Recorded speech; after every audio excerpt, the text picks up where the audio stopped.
previous section, we have learned about rupturing effect with reference to Paul Coble's text, which is narrative. So, in this session, what we are going to learn, we are going to understand what is this term rupturing effect actually means and how the postmodernists use this as a technique, and what are the other techniques which is used by the postmodernists in order to uh, create um, a the difference between the postmodernist and the modernist narrations. So let's see what it is, and actually, in this, with reference to this, we need to understand that through the study of this postmodern fiction, it is shown how the postmodern cultural artifacts, how they challenge the realistic notions of representation and also the modernist and also the structuralist. So the postmodern narration is a challenge uh, to towards the modernist and also towards the realist notion of the representation. But through the postmodern writings, they actually challenge the pure form and also the fixed or the static knowledge which underlies the structures. And this is the main intention of this application of these literary devices and figurative techniques into this particular literary text. So instead, through this, they challenge us by bringing forth the perspectives or different literary techniques such as dynamic play or synchronicity, liminality, fragmentation, and appropriation. So the main purpose here is something which is uh, to create that difference or to evidence the self-reflexive contemporary narratives and how they embrace these modes of techniques such as the dynamic play or the fragmentation. So, in short, the postmodernists consider this as a celebration of the fragment. So, this is what they actually did was with the help of these figurative techniques and literary devices, they were actually celebrating the fragment and especially with the technique called this rupturing effect and all these other techniques which actually highlight the textual and the intertextual nature of the construction, and it also creates a narrative space for new possibilities and new additions to the context of the narrative text. So through the analysis of these writings, especially with the reference to John Fowles, the French Reference Woman, and also Italo Calvino's If on a Winter Night Traveler. So these two texts, which we already discussed in the previous session, so these two texts are used here to explain on how this rupturing effect is used to rupture the text. That's the main purpose here. They are used to rupture the text, and it also helps in creating multiple fictional realities. So, if you remember in the previous class when I was reading this postmodernist perspective written by Paul Cogne, there actually was reference to the French Lieutenant's woman. We know that the woman, the protagonist, Sarah, she was unwrapping the products which she brought from the shop, and she was very slowly unwrapping these products, and it was this action of was explained in a third person narration, but suddenly it was interrupted by the narrator and with the statement by saying that I testify, which actually shows a discrimination between the third person narration and the first person narration. And also the incident also makes the readers uh, mm, remind that the third person narration was something which happened in the past, and from I testify, that means from the narrator's perspective onwards, it was in first person narration, which actually shows this incident is happening in the present. So with reference to this, we also can understand that Paul Coble tried to explain how the traditional narration was used here to subvert and how it adds to the verbal narrative and also how it expands the intertextual and the interpretative space in the course of narration. So, uh, uh, there is a passage, and this is actually taken from the text itself, Paul Coble's narrative. I'm just going to read this particular passage. What is clear about this passage is that part of the narration exists as a very conventional third person, past tense, realist account telling what Sarah did in a manner that would not be alien to the history book and which seems fitting for a novel written just over 100 years after the period that it began. Sorry, it depicts. Before analyzing the passage further, it is worth saying that the narrator's comments constitute a typical example of the rupturing effect in fiction, an effect which consists of the narrative agency revealing itself and which is frequently called the post-modernist. So this is what Paul Cobbler tries to explain in this particular context by saying how this text subverts the conventional course of narration by using the third person narration and the first person narration to represent the rupturing effect in this particular context. Now let's talk about the historical background to postmodernism. So we know that the modernism is a cultural phenomenon of the late 19th and also in the first half of the 20th century. But it also is important to understand that this postmodern culture, this actually regards as a late postmodern phenomenon, and we know that there are many of the themes that are also addressed within this postmodern culture. However, these themes also represents, but at the same time it is evident to understand that the main purpose of these themes is to question the widely accepted uh, the so-called modernity which are associated with it, especially with the advent of the tradition of reason and also other themes which are like reason, progress, then morality, universality, which were once considered as the most important themes. But the main purpose of this postmodernism is to highlight, is to question and argue and challenge these existing themes created by the modernist. It actually reminds us of William Yeats's poem in this particular context, wherein the poem actually mentioned that the things fall apart, the sender cannot hold, mere Naki is loosed upon the world. So this poem is very evident in this particular context because this uh, poem actually takes us, reminds us of in the 20th century how this lack of center was missing in the postmodern context because this because of this fragmentation and all the center was missing or we can otherwise use the term aporia, and this becomes the heart of modernity, which led to the fragmentation and also leads to so many chaos in the society. So we know that literature is actually a reflection of the contemporary society, or it's a reflection of the society or the life itself, right? So it was a period of fragmentation and also a chaos within the society, and this reflects or the use of rupturing effect in it in this particular context.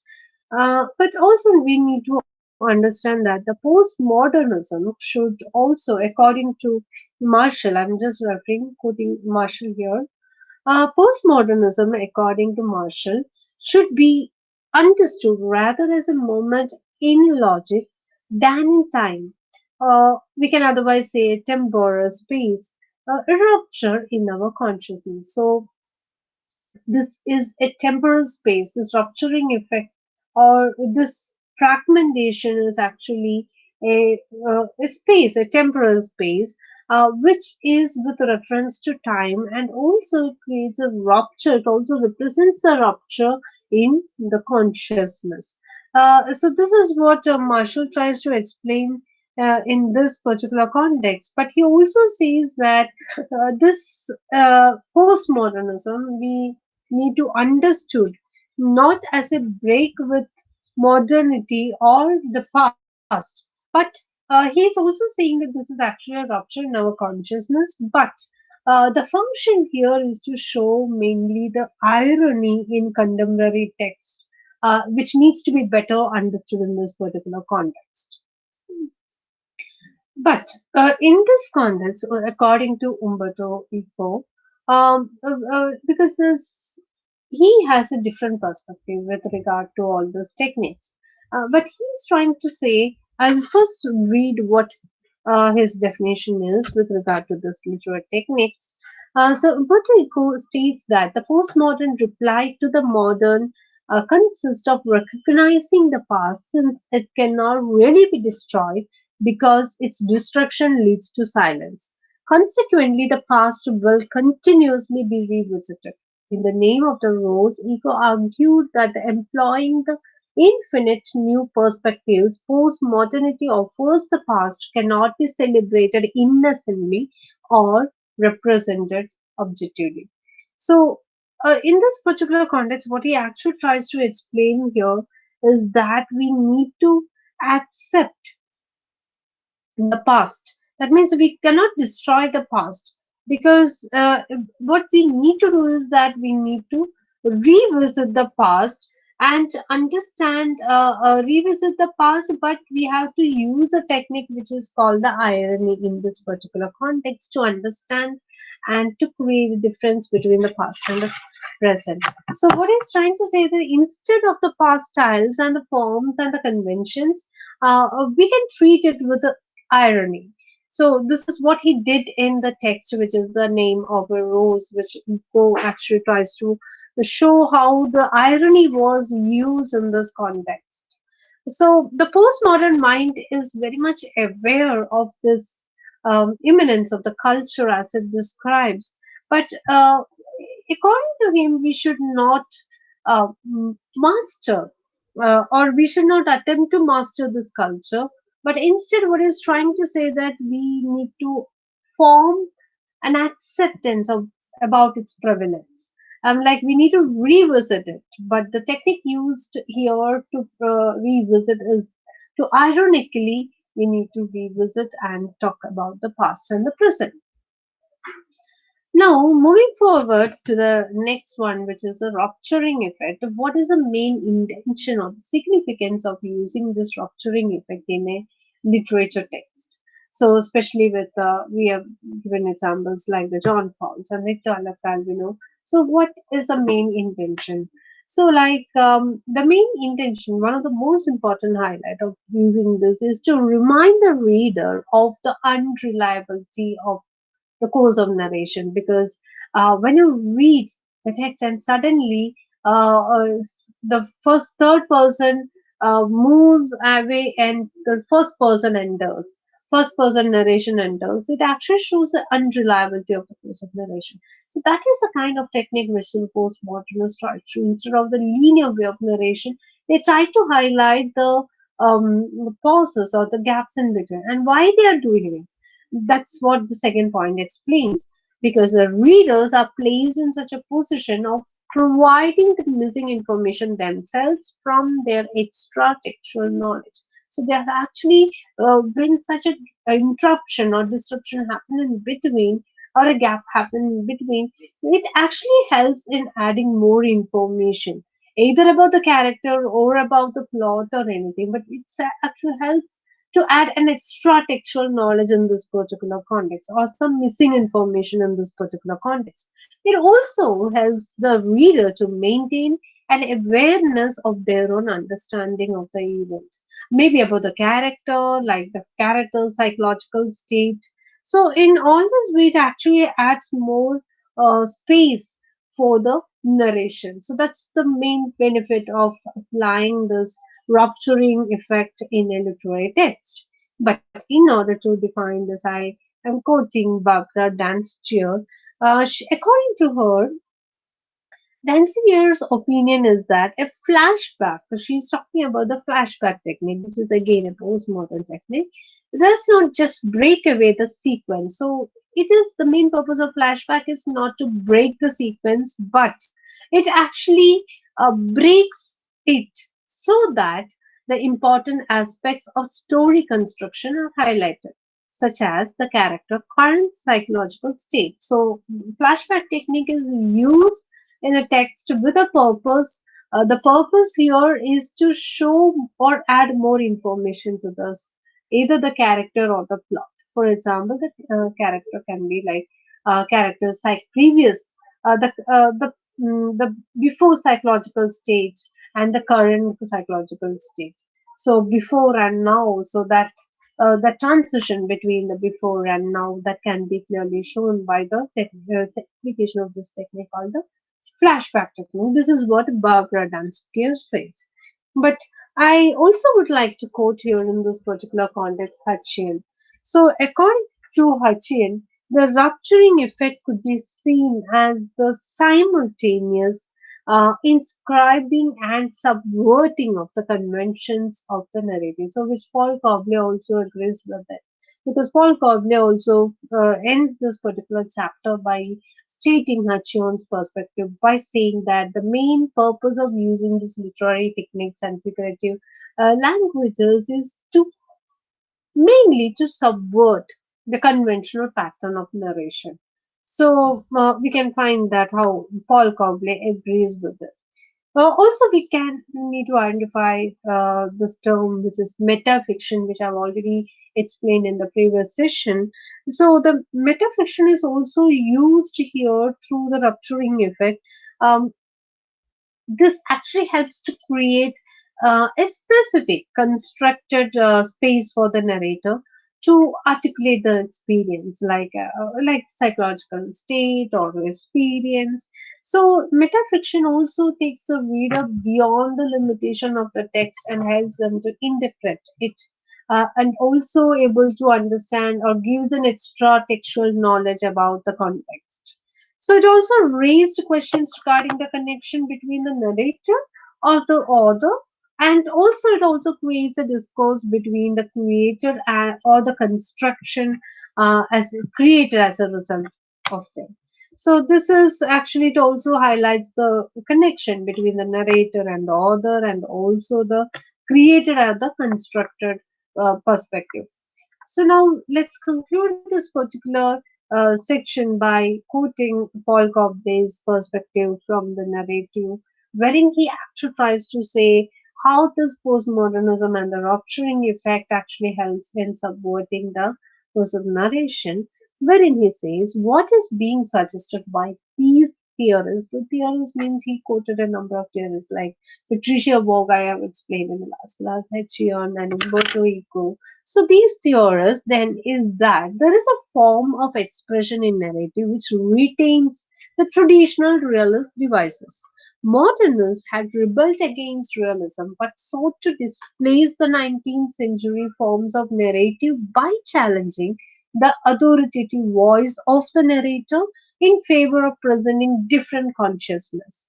Meta-narratives, on the other hand, do not seek simply to open up realist fiction in order to present different consciousness or amplify the experience of commonplace events. Instead, they indicate the representative of nature of the text in total. So here in this context, it is very clearly mentioned by Paul Cobley that the meta-narratives are used with a purpose because they are used here to indicate the representative nature of the narration itself. So that is the main purpose of a meta-narrative. And also, he also points out how the modernists rebelled against realism, but how the postmodernists, how they used it as a form of expression in narration, but they also try to retain that is also very important information. They also try to retain the traditional realist device. They did not reject it. They did not completely break away from it, though they are actually here they are trying to retain it. So how they retain it? They retain it by using different techniques like the irony. Again, you are moving back to the past and show how the past is different from the present, or how the present is different from the past.